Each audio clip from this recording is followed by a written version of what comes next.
Countries are struggling to curb the rising cases of COVID-19, but Sri Lanka has another problem to deal with. The country is facing a deepening financial and humanitarian crisis, and it can go bankrupt this year as inflation rises to record levels and food prices are high. Reports say that inflation has been spurred by the government printing money to pay off domestic loans and foreign bonds. The situation has gotten so bad that people are lining up in long queues outside the passport offices as 1 in 4 Sri Lankans, mostly the young and the educated, want to leave the country. But what caused this financial crisis in Sri Lanka? What are the factors behind this catastrophe? We will find out shortly. This is Pragya Devan and you're watching Voice News Network.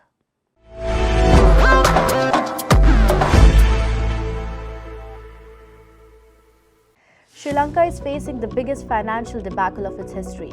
Let's see the major problems pressing the Rajapaksa government in Sri Lanka.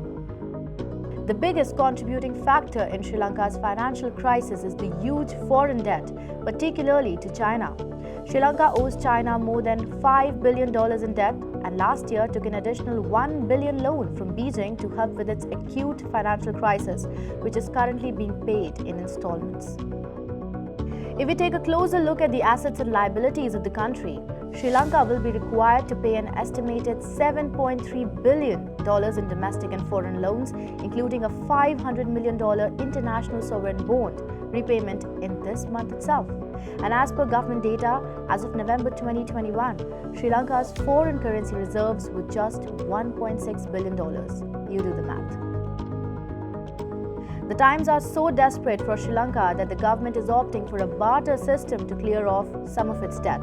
Sri Lanka struck a deal with Iran to clear its oil debt by sending $5 million worth of tea every month. But not many countries would agree to such deals. Pandemic made the situation worse for Sri Lanka.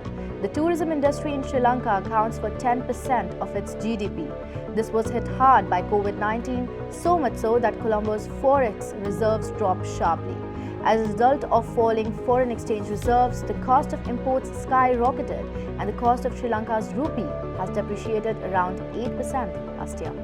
The Sri Lankan government had declared an economic emergency in September last year.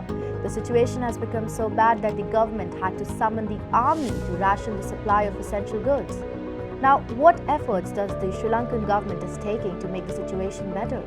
In an attempt to temporarily ease the problems, the government has resorted to temporary relief measures such as credit lines to import food, medicine and fuel from its neighboring countries like India, as well as currency swaps from India, China and Bangladesh. Keep watching this space to know more about the situation and everything happening in South Asian continent.